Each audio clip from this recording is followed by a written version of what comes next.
이어서 백경호 교수님께서 유역 차원의 물재의 통합 관리를 위한 정책 제안을 해 주시겠습니다. 네, 안녕하세요. 한경대학교의 백경호입니다. 저는 유역 차원의 물재 통합 관리 필요성이라는 주제로 말씀을 드리겠습니다.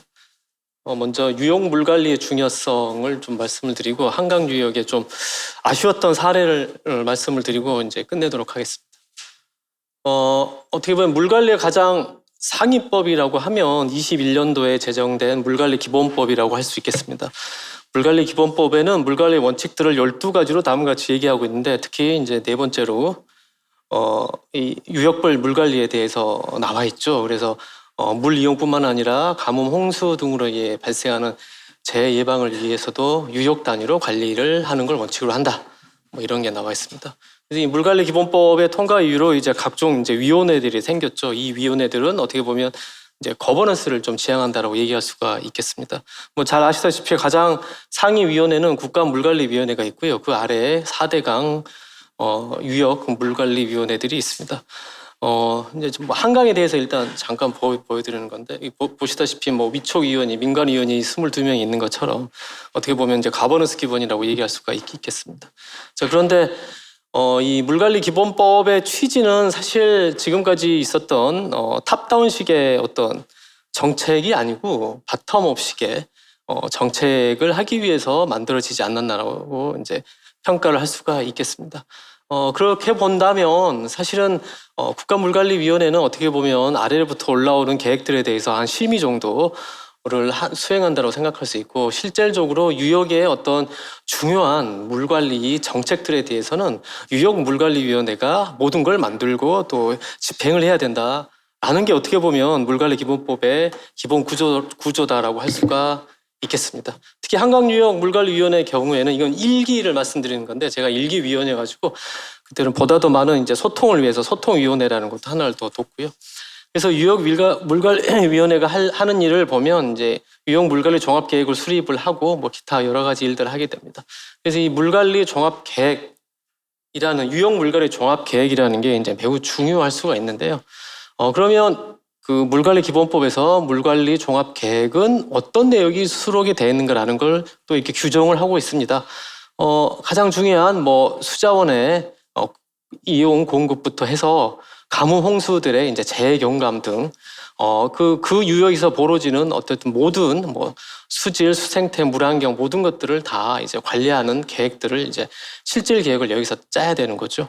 그 다음에 이제 국가 계획과의 부합 그 계획은 어떻게 되냐면, 이렇게 유역에서 물관리 계획을 만들면 이제 국가물관리위원회는 그 국가 계획과의 부합성 정도를 이제 심의를 하고, 만약 부합하지 않으면 그 계획의 조정을 요구한다, 이 정도의 논리로 이제 해석을 하면 되겠습니다. 그래서 다시 이제 중언부언이겠지만 결국은 이제 유역물관리위원과 유역물관리 종합계획이 어떻게 보면 이치수 재해 예방에도 아주 중요하다라고 말씀드릴 수가 있겠습니다.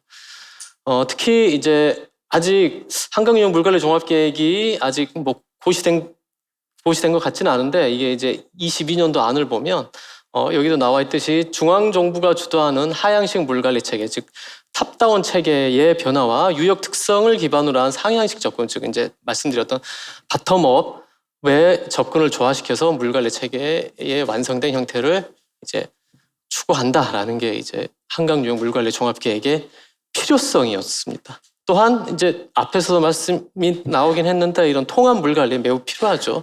사실 우리 오늘 주제는 치수이긴 하지만 치수도 이수하고 어떻게 뗄래야 뗄 수 없는 그런 영역이고, 또 거기에 물 환경 또한 뗄 수 없는 영역이기 때문에 이런 모든 이치수, 물 환경 모든 영역을 통합적으로 관리하는 취지가 바로 물관리 기본법이 만들어진 취지라고 얘기할 수가 있겠습니다. 그래서 또 관련 계획들도 보시면 이게 이제 기존에 있던 여러 가지 계획들이죠. 이수 분야의 관련 계획들, 치수 분야의 관련 계획들, 수질, 수생태계 관련 계획들, 이런 것들 모두 이제 포괄하는 계획이 이제 그 유역, 공간적으로는 그 유역의 유역 물관리 종합 계획이 되겠고, 이제 그거의 부합성을 이제 국가 물관리 기본 계획이 이제 부합성 정도를 평가하는 거고, 그래서 이제 국가 물관리 기본 계획은 21년도 이미 나왔고, 이거는 어떻게 보면 전략 계획이라고 얘기할 수 있고요. 실제 이를 수행하는 실행 계획은 유형 물관리 종합 계획이다라고 얘기할 수가 있겠습니다. 그래서 이제 한강의 예를 좀 말씀드려보면, 한강유형 물관리 종합 계획에 제가 아쉬운 점 하나를 말씀드리려고 오늘 하는데, 한강유역은 뭐 보시는 바와 같이 다음과 같이 구성이 되어 있고, 앞에서 이상호 교수님이 말씀을 해주셨는데, 사실은 한강유역의 주요한 이치수는 두 개의 다목적 댐, 소양강댐과 충주댐이 담당을 하고 있습니다. 그래서 이게 모식도를 버리면 이게 북한강, 남한강이 있으면 북한강에 댐들이 많이 있는데, 사실은 다 발전용 댐이고, 여기 지류의 소양강 댐이 다목적 댐으로 규모가 이 용량이 29억 톤, 그러니까 우리나라에서 가장 큰 댐이 되겠습니다. 그리고 두 번째로 큰 댐이 남한강에 있는 충주댐으로 한 27억 톤, 이 두 가지 댐에서 이수와 치수를 다 담당을 하고 있다. 행성댐이 있긴 하지만 이 용량이 매우 작기 때문에 사실 뭐 큰 영향을 미치지 못한다. 팔당댐에서 광역 상수원이 있어서 뭐 팔당댐이 역할을 한다라는 생각을 하지만, 사실 팔당댐에서 할 수 있는 뭐 이치수 기능은 거의 없다. 이 소양강댐과 충주댐에서 이치수를 하고 있다라고 보시면 되겠습니다. 자, 그다음에 죄송합니다. 한강유역의 물수급 전망을 잠깐 보시면, 이것도 역시 한강유역 물관리 종합계획에 있는 내용인데, 우리나라 그 용수 공급에 있어서 3대 용수가 있죠. 농업용수, 생활용수, 공업용수가 있는데, 우리나라 전체적으로 봤을 때 가장 큰 비중을 차지하는 것은 농업용수입니다. 하지만 한강유역은 잘 아시다시피 수도권 집중화가 되어 있기 때문에 생활용수가 가장 많습니다. 그 다음에 두 번째가 농업용수고, 그 다음에 세 번째가 공업용수입니다. 앞으로 전망을 보시면 생활용수와 공업용수는 계속 증가할 것이다. 농업용수는 감소할 것이다. 이런 전망들이 있습니다. 제가 지금 재를 논하는 자리에서 자꾸 지금 이수에 대해서 말씀을 드리는데, 이제 그 이유가 나올 텐데, 그리고 여러분 잘 아시다시피 이제 수도권에는 계속적으로 반도체 공장들이 들어오고 있습니다. 자, 기흥 공장 삼성이 이미 있고, 이천에 SK가 이미 있습니다. 그 다음에 이제 최근에 지금 만들어졌고 이제 가동이 되고 있는 평택 고덕에 삼성이 있고요. 그 다음에 지금 만들고 있는 용인 원삼에 용인 SK가 있고, 또 올 3월에 발표가 된 용인 남사의 반도체 클러스터 공장들이 있습니다. 그래서 이제 이런데 특히 이제 평택 고덕부터 해서 이 물 공급이 과연 가능할까, 이제 이런 이슈들이 생기기 시작했는데, 벌써 이제 올해 이 용인 남사까지 만들어지면서 이런 문제들이 과연 한강 수계에서 그 두 댐에서 물을 잘 공급해 줄 수 있을까, 이제 이게 큰 이슈가 이제 될 가능성이 높습니다. 예를 들어 이제 이거는 2020년 한강 홍수 통제소 자료인데, 한강 홍수 통제소에서는 이제 수리권을 관리하고 있기 때문에 얼마만큼 물을 누구한테 주느냐, 이런 것들을 쉽게 얘기하면 관리를 하고 있는데, 이미 이제 이때는 용인 그 남사에 올 초에 발표됐던 그 계획은 아예 없었습니다. 그럼에도 불구하고 35년에 부족분이 발생할 거다라는 걸 예측을 하고 있습니다. 그 이유는 현재 소양강댐과 충주댐의 댐 용수 계약량이 약 1년에 공급 능력이 한 40억 톤 정도 되는데, 이미 96% 수준으로 이미 거의 꽉 차게 쓰고 있다, 이런 얘기가 되는 겁니다. 그래서 앞으로 수도권에 계속 반도체 공장들이 들어서게 되면 그거에 대한 이제 공급을 어떻게 할 것인가 문제가 되는 거고, 조금 더 정리를 하자면 용인 SK 1차분과 2차분이 있는데, 1차분은 이제 댐 용수로 활용한 게 이제 확정이 됐고요. 그래서 여주부에서 가져가게 돼 있고, 2차분은 아직 1.1억 톤인데 1년에 미반영돼 있습니다. 그리고 올해 23년도에 고시된 용인 남사 반도체 클러스터 공장 무려 2.4억 톤이 필요하게 됩니다. 이것도 미반영이 되어 있습니다. 이 두 개를 합치게 되면 앞으로 3.5억 톤의 물 부족이 이제 예상이 됩니다. 한강유역에서는. 자, 그러면 이 문제를 어떻게 해결할 거냐? 사실 이제 이런 문제들이 있어서 한강유역 물관리 종합 계획에서도 나름 이제 고민의 흔적들이 좀 있었습니다. 그래서 2020년에서도 홍수통제소에서는 이제 이런 화천댐의 물을 좀 다목적으로 활용해 보자 이런 얘기들이 나왔었고요. 그래서 그거를 이제 받아서 한강유역 물관리 계획에서도 이 계획을 이제 넣습니다. 근데 왜 굳이 화천이냐? 보시다시피 이 용량을 보시면 다른 댐들은 북한강 쪽에 있는 다른 댐들은 용량들이 많지 않습니다. 다 작아요. 근데 화천댐이 한 10억 톤 정도로 서양댐이 한 3분의 1 정도로 되고 나머지 것들은 이거 10분의 1 정도밖에 되지 않기 때문에 사실 다목적으로 활용을 한다고 해도 크게 영향을 미치지 못합니다. 그래서 화천댐을 이제 다목적으로 활용을 한다.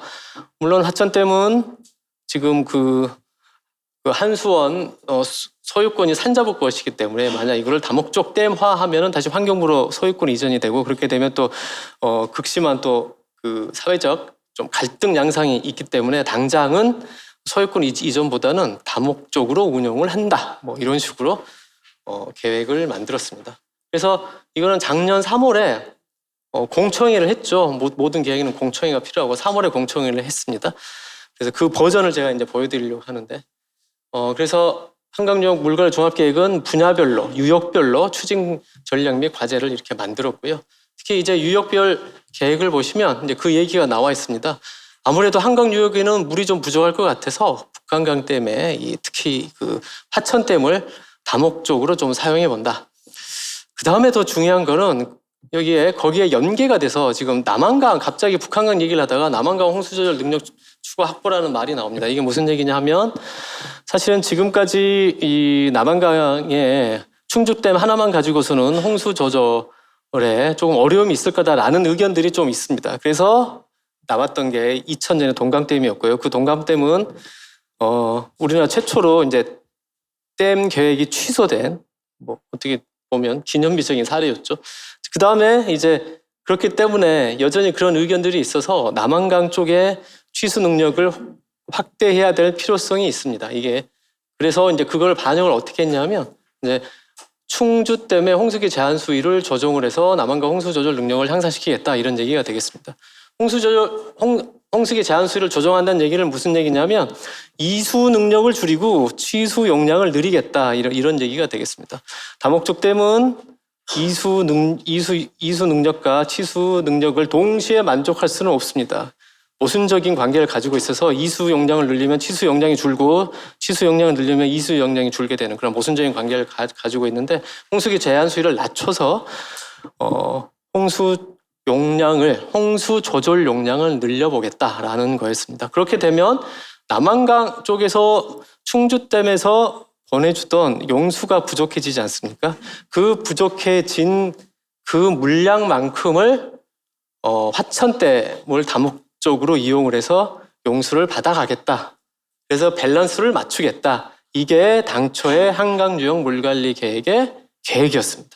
자, 그런데 아까 말씀드렸듯이 제가 다시 정리해서 말씀드리자면 남한강 물재 경감을 위해서 충주댐 홍수기 제한 수위 조정으로 홍수 조절 용량을 추가 확보할 계획이었습니다. 그렇게 되면 용수 공급량이 부족하게 되는데 그 부족분을 바로 북한강 수객댐의 다목적 활용으로 추가된 용수로 대체할 계획이었습니다. 자, 그런데 현재 지속적으로 반도체 공장들이 들어섬으로 해서 이제는 북한강에서 추가 확보될 용수는 향후에 신규 반도체 공업 용수로 사용될 수밖에 없어 보입니다. 이건 제 의견이고요. 그렇게 되면 결국은 남한강에서 지금까지 보내주던 용수량은 지속적으로 보낼 수밖에 없고 그러면 충주댐의 홍수 조절 용량 추가 확보는 이제 불가능해지는 거죠.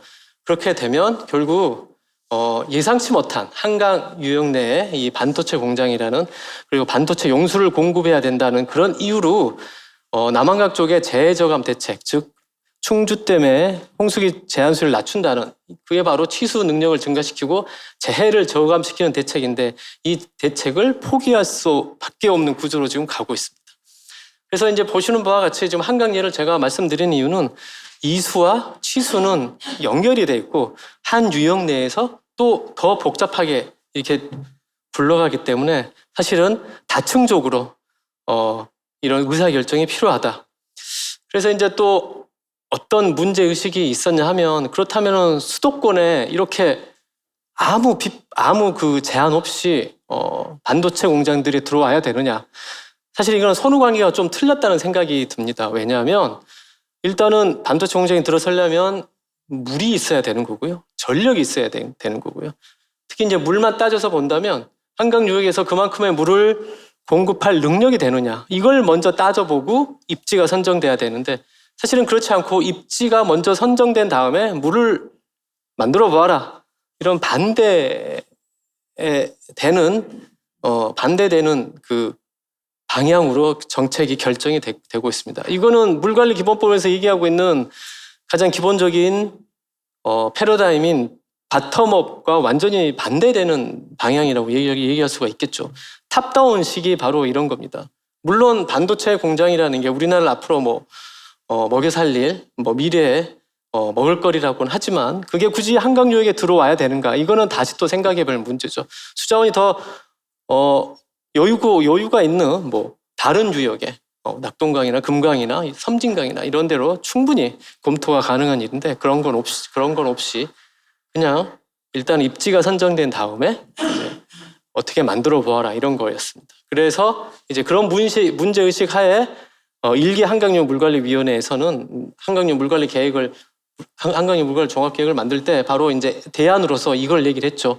일정량 이상의 신규 취소가 필요한 개발 사업, 즉 이제 수도권은 계속 신도시가 들어오고 또 공업용수 계획, 바로 반도체를 얘기하는 건데 이런 경우 가용 수립권 내에서 개발이 가능하도록 갖춘 개발 사업의 취소 허가제를 도입하겠다.